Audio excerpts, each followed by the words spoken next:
సరే అట్లనే ఇప్పుడు ఏంటంటే బీఆర్ఎస్‌ల నుంచెళ్ళి కాంగ్రెస్ పార్టీలోకి చేరడానికి సుమారు ఒక 20 నుంచి 25 మంది ఎమ్మెల్యేలు సిద్ధంగా ఉన్నారని చెప్పేసి ఒక వార్త అయితే బయటకొచ్చింది. ఇది కూడా వార్తనే. ఇది వార్తే మనకేం అంటారా? తెలీదు.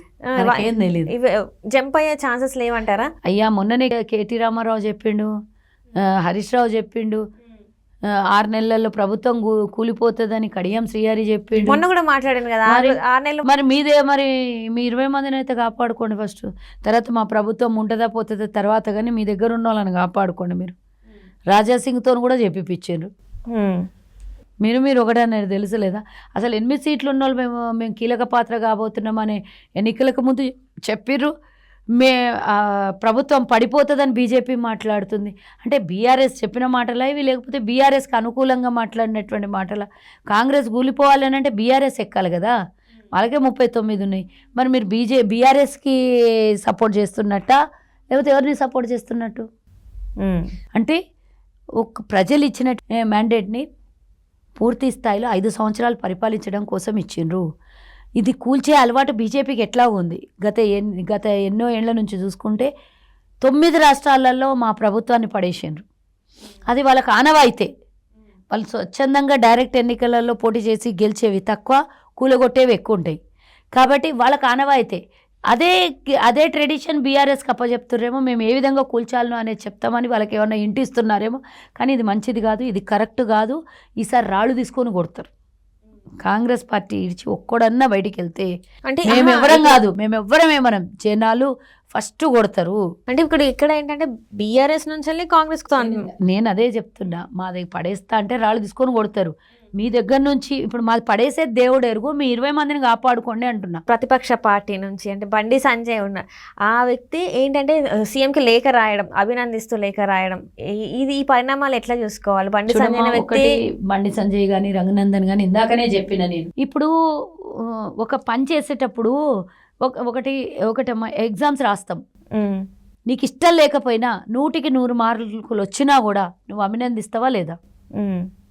వస్తావు లేదు. 100కి 100 మార్కులు వచ్చేటట్టు నేను పేపర్ ఆన్సర్ చేసిన అనుకో, డెఫినెట్గా నీకు వస్తుంది అనుకున్న సీట్ని వస్తుంది అనుకున్న 100 మార్కులు నాకు వచ్చింది అనుకో, డెఫినెట్గా లోపల ఏదున్నా కూడా అప్రిషియేషన్ అయితే చేస్తాం కదా. ఖచ్చితంగా చేస్తాం. అంటే ఈరోజు కాంగ్రెస్ 100 మార్కులు పొందినట్టే కదా, 100 మార్కులు సంపాదించినట్టే. రేవంత్ రెడ్డి గారు ఈరోజు మేడిగడ్డ మీద కింద 12,000 కుటుంబాలు, దాని కింద నష్టపరిహారం ఇస్తానని 5,04,000 రూపాయలు ఇస్తానని కేసీఆర్ హామీ ఇచ్చిండు.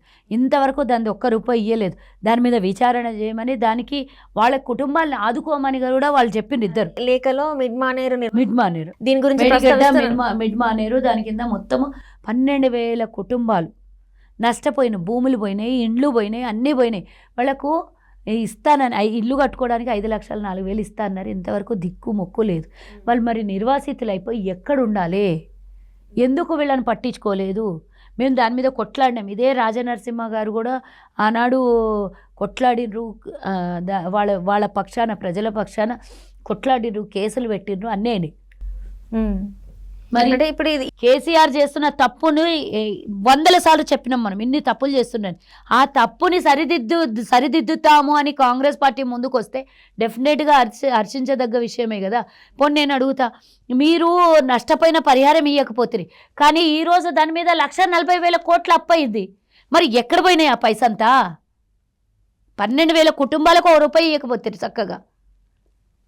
మరి ఈరోజు 1,50,000 1,40,000 కోట్లు అప్పయింది.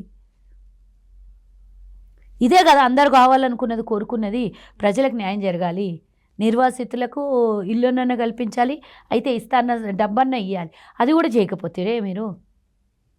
సో డెఫినెట్గా వాళ్ళు కూడా ఆ రోజు రఘునందన్ కూడా, ఎందుకంటే రఘునందన్ కూడా ఎందుకు మాట్లాడాడు అంటే ఆయన నియోజకవర్గం వస్తుంది, దుబ్బాక నియోజకవర్గం కింద వస్తుంది కాబట్టి వాళ్ళు ఆ రోజు మేము కూడా అన్నాం, అసలు నువ్వు ఎమ్మెల్యే అయిన తర్వాత ఎన్నిసార్లు వాళ్ళ గురించి కొట్లాడినావో చెప్పు అన్నాం. ఇప్పుడు డైరెక్ట్గా ముఖ్యమంత్రి అడుగుతున్నాడు కదా దాని విషయంలో. ఎవరన్నా దాన్ని డెఫినెట్గా హర్షం వ్యక్తం చేస్తారు కదా. ఇలానే చేసుకుంటూ పోండి. మీరు అంటే ప్రతిపక్షంలో ఉండి ప్రశ్నించండి, ఎక్కడ మేము తప్పు చేస్తుంటే ప్రశ్నించండి, అభివృద్ధి కోసం సలహాలు సూచనలు ఇవ్వండి. డెఫినెట్గా ఉందాగా సాఫీగా ప్రభుత్వం నడుస్తుంది కదా. ఎంతసేపు కూల్చేద్దామా, ఎంతసేపు అప్పులు చేద్దామనే ఆలోచనలు పక్కకు పెట్టి రాష్ట్ర ప్రజల అభివృద్ధి కోసం రాష్ట్ర ప్రజల బాగు కోరుకునేవాడు ఎవడైనా మాట్లాడాల్సినటువంటి మాటలు మాట్లాడిందని అనుకుంటాను. ఇంకోటి ముఖ్యంగా చెప్పాలి అని అంటే రేవంత్ రెడ్డి గారు దీన్ని మొత్తము ప్రక్షాళన చేస్తుండ్రు. ఎక్కడ కూడా ఆయన క్వశ్చన్ వేసేటట్టుగా కాకుండా ఆన్సర్గా ఉంటున్నాడు అందరికీ, అందరిని ఆలోచింపజేస్తున్నాడు. ఉద్యోగస్తులకు ఉద్యోగాలు, రైతులకి రైతు బంధు ప్లస్ వాళ్ళకి ఇస్తానన్న రుణమాఫీ, విద్యార్థులకు కావాల్సింది ఉద్యోగాలు, ఇవన్నీ కల్పిస్తామన్నప్పుడు ఎవరైనా ఇంకా అంతకన్నా ఎక్కువ కోరుకునేదే ఉంటుంది. సో ఇప్పుడు నెక్స్ట్ ఏంటంటే ఇప్పుడు మల్లారెడ్డి కేసు, ఈ 41 ఎకరాలు తన మీద ఏంటంటే కేసు ఫైల్ చేసింది కదా, ఆరోపణలు వస్తున్నాయి. సో దీన్ని ఎట్లా తీసుకోవాలి మల్లారెడ్డి కేసుని? అంటే గతంలో జరుగుతుంది అంటే దాంట్లో మంచి అనుకోవాలి కదా. మనం చూసినాం జీవన్ రెడ్డి 70 కోట్ల అది 45 కోట్ల అప్పంట. ఇదంతా ఎవరి సొమ్ము? 25 కోట్ల అప్పు తీసుకొని 20 కోట్ల వడ్డీ కట్టలేదంట.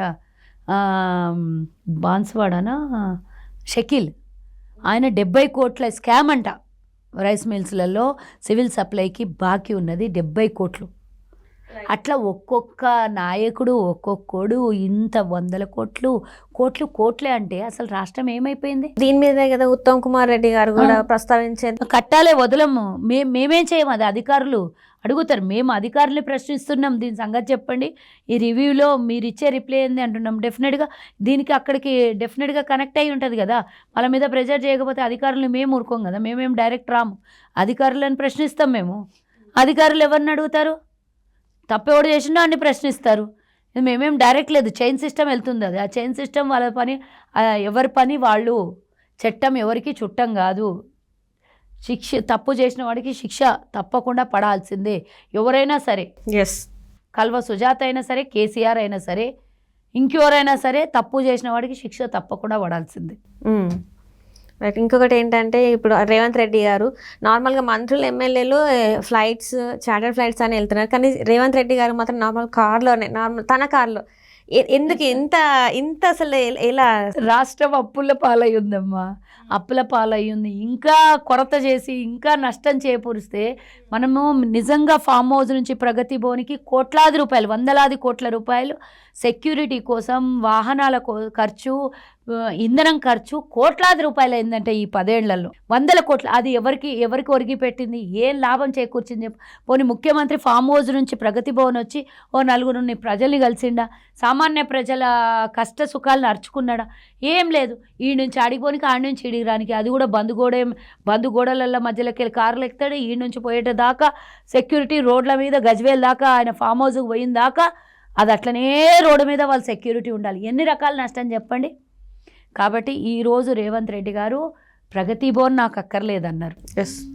ప్రభుత్వ వాహనాలు 15 నుంచి 9కి చేసుకున్నారు. అది కంపల్సరీ మ్యాండేట్, అది కంపల్సరీ. కాబట్టి తన సొంత కారును కూడా అందులో కలిపి 9 కార్లు. నాకు కొత్తగా ఇంకోటి ఇప్పుడు అధికారంలో ఉన్న మంత్రులు ఎమ్మెల్యేలకు కూడా కొత్త వెహికల్స్ అక్కర్లేదని చెప్పారు. వాళ్ళ ఫ్యామిలీకి సెక్యూరిటీ ఇవ్వాల్సినటువంటి అవసరం లేదు అని చెప్పారు. ప్రభుత్వము ఎస్కాట్లు సెక్యూరిటీ ఇవ్వద్దు అని చెప్పారు. ఇవన్నీ కూడా దేనికి సంకేతం అంటే ఒక ముఖ్యమంత్రి కానీ, అది ముఖ్యమంత్రి పెద్ద స్థానాలలో ఎవరెవరైతున్నారో వాళ్ళు నార్మల్ మ్యాన్గా ఉంటేనే, కామన్ మ్యాన్గా ఉంటేనే ప్రజలకి అందుబాటులో ఉన్నటువంటి వ్యక్తిలాగా కనబడతాడు. కానీ నేను ప్రగతి భవన్లో బుల్లెట్ ప్రూఫ్ పెట్టుకొని కూర్చున్నానా, లేకపోతే నా 100 కార్లు నా వెనకాల ఫామ్ హౌస్ వరకు వచ్చినాయా అనేది కాదు. మనం ప్రజల సొమ్ము తింటున్నాం. ప్రజలు ఇచ్చిన పైసలతోనే మా జీతాలు వస్తున్నాయి, ప్రజలు ఇచ్చిన పైసలతోనే మా వెహికల్లలో పెట్రోల్ డీజిల్ పడుతుంది, మాకిచ్చే జీతం కూడా ప్రజల డబ్బే. కాబట్టి దీన్ని సద్వినియోగం చేయాలి కానీ దుర్వినియోగం చెయ్యొద్దు అని ఆలోచించాల్సినటువంటి ఒక యంగ్ అండ్ డైనమిక్ ఆలోచన ఉన్నటువంటి రేవంత్ రెడ్డి గారు, నేను అనుకోవడం ఏంటంటే ఈ విధంగానే ఒక 1 ఇయర్ పూర్తిగా ప్రక్షాళన జరిగిపోతే డెఫినెట్గా రాష్ట్రం గాడిలో పడుతుంది. ఎలాంటి అవినీతి జరగకుండా అవినీతి రహిత పాలన డెఫినెట్గా జరుగుతుంది. ఇక అప్పులు అంటారా, లక్షల కోట్ల అప్పులు, దాన్ని ఏ విధంగా తీస్తారు అనేది అది ఇంకా మన ముఖ్యమంత్రి గారు అధికారులు కూర్చొని మాట్లాడాల్సిందే. కాబట్టి అది ఏ విధంగా ప్రక్షాళన చేస్తారో తెలీదు. కానీ ఇప్పటి నుంచి ప్రతి డిపార్ట్మెంట్లో స్ట్రిక్ట్గా మెయింటైన్ చేస్తే ప్రజలకు మేము ఇచ్చిన వాగ్దానాలు, మేము ఇచ్చిన గ్యారెంటీలు అది దాని పద్ధతిలో రొటేషన్ పద్ధతిలో సక్రమంగా జరుగుతూనే ఉంటుంది. దానికి ఏ ఆటంకాలు జరగవు. 1,00,000 కోట్లు ఆదాయం వస్తుంది అంతే. నెలకు 1,00,000 కోట్ల సపరేట్ ఆదాయము దాన్ని తయారు చేసుకుంటే ఇక ఈ పథకాల గురించి ఎవ్వడు ఆలోచించాల్సినటువంటి అవసరం లేదు. మనకు వచ్చిన రెవెన్యూ రాష్ట్ర బడ్జెట్ రాష్ట్ర ప్రజలకు ఉపయోగపడుతుంది, డెవలప్మెంట్కి ఉపయోగపడుతుంది. రేపు పొద్దున కొత్త ఇండస్ట్రీస్ రావడానికి, కొత్తగా ఉద్యోగాలు కల్పించడానికి కోసం, ప్రభుత్వ ఉద్యోగస్తుల్ని ఎక్కువగా నియమించుకోవడం కోసం, రకరకాలుగా బాగు చేయడం కోసం ప్రభుత్వాన్ని మనం వాడుకోవచ్చు. కాబట్టి అన్ని రకాలుగా ఒక నెల రోజులు మాత్రం ఈ విధంగా ప్రక్షాళన చేసి ట్రాక్లో పెట్టిండంటే డెఫినెట్గా మేము అనుకున్నది సంపాదించుకోండి, వ్యాపారం చేయండి. కానీ ఏ అవినీతి అధికారులు మాత్రం అవినీతి చేయొద్దు అనేది నాకు కూడా అట్లాంటి పాలన నేను సినిమాల్లో చూసేదాన్ని. చిన్నప్పటి నుంచి నాకు డ్రీమ్ అనమాట. అంటే అర్జున్ సినిమాలో చూసినాం చూడండి, అట్లాంటి ఒక డ్రీమ్ ఉంటుంది. ఆ డ్రీము మేమున్నటువంటి పార్టీలో మా నాయకుడు అట్లా ఉండి ఆ విధంగా పరిపాలన చేస్తున్నాడంటే ఒక రియల్లీ మా డ్రీమ్ అయితే ఫుల్ఫిల్ అయినట్టు. ప్రజల పాలన, సక్రమమైన పాలన, అవినీతి లేని పాలన జరిగిందనుకోండి, ఎవరనే మమ్మల్ని సీట్లో నుంచి కదిపేది?